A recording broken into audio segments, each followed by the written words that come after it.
আসসালামু আলাইকুম। যারা কখনই সবজি রান্না করেনি তাদের জন্য একেবারেই খুব সহজ একটি সবজি নিয়ে এসেছি। সেজন্য আমি একটি কড়াইতে পরিমাণ মতো পানি দিয়ে দেব একটি গাজর, আলু ও হাফ ফুলকপি। এগুলোকে আমি 80% সিদ্ধ করে নেব। সবগুলো সিদ্ধ হয়ে গেছে। এখন আমি নামিয়ে একটি কড়াইতে দিয়ে দিব পরিমাণ মতো রান্নার তেল, দিয়ে দিব 3টি শুকনো মরিচ, 2টো এলাচ আর হাফ কালো জিরে, 2টো দালচিনি।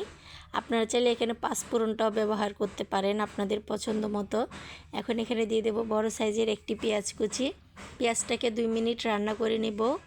এরপরে এখানে দিয়ে দেব আমি 8-10টা কাঁচামরিচ। কাঁচামরিচগুলো কিন্তু বেশি ঝাল না, আর সবজিতে কিন্তু বেশি ঝালের পরিমাণটা হলে খেতে ভালো লাগে না। এখন এখানে আমি দিয়ে দেব হাফ চামচ করে আদা, রসুন ও জিরা বাটা। এটাকে 2 মিনিট রান্না করে নেব যাতে কোনো কাঁচা গন্ধ না থাকে। এখন এখানে দিয়ে দেব স্বাদ মতো লবণ, হাফ চা চামচ করে হলুদের গুঁড়া ও মরিচের গুঁড়া। সবগুলোকে অল্প পানি দিয়ে ভালো করে কষিয়ে নিতে হবে। এখানে আমি কাঁচা মরিচটা একটু বেশি দিয়েছি, সেজন্য আমি এখানে হালকা করে মরিচের গুঁড়া দিলাম। আপনারা যে যেমন ঝাল খান সেরকম কমিয়ে বাড়িয়েও দিতে পারেন।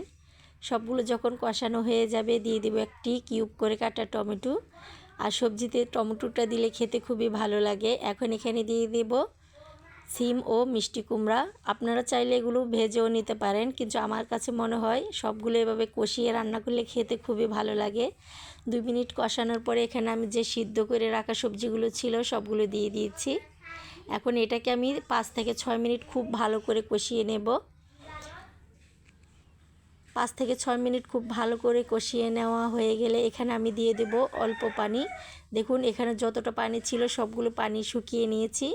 আর সবজিতে কিন্তু বেশি পানি দেওয়া যায় না, এতে করে স্বাদটা অনেকটাই কমে যায়। এখন এটাকে ঢাকা দিয়ে আমি 5 থেকে 6 মিনিট রান্না করে নেব। দেখুন এরই মধ্যে আমার রান্নাটা হয়ে গেছে। এখন এক মুঠো ধনেপাতা দিয়ে দিচ্ছি। আর আমি সবজিটাকে মাখা মাখা করে রেখেছি, এর থেকে বেশি ঝোল রাখবো না, এতে করে এটা স্বাদটা খুবই ভালো আসে। বাজারে এখন অনেক টাটকা সবজি পাওয়া যায়, অবশ্যই এই রেসিপিটি একবার বাসায় ট্রাই করবেন। আর গরম ভাত, রুটি, পরোটা সব কিছুর সাথে খুবই ভালো লাগে খেতে। রান্নাটি কেমন হয়েছে অবশ্যই একটি লাইক ও কমেন্ট করবেন। আর সবাইকে আমার চ্যানেলটি সাবস্ক্রাইব করার অনুরোধ থাকলো। সবাই অনেক বেশি ভালো থাকবেন, সুস্থ থাকবেন, নিরাপদে থাকবেন। আল্লাহ হাফেজ।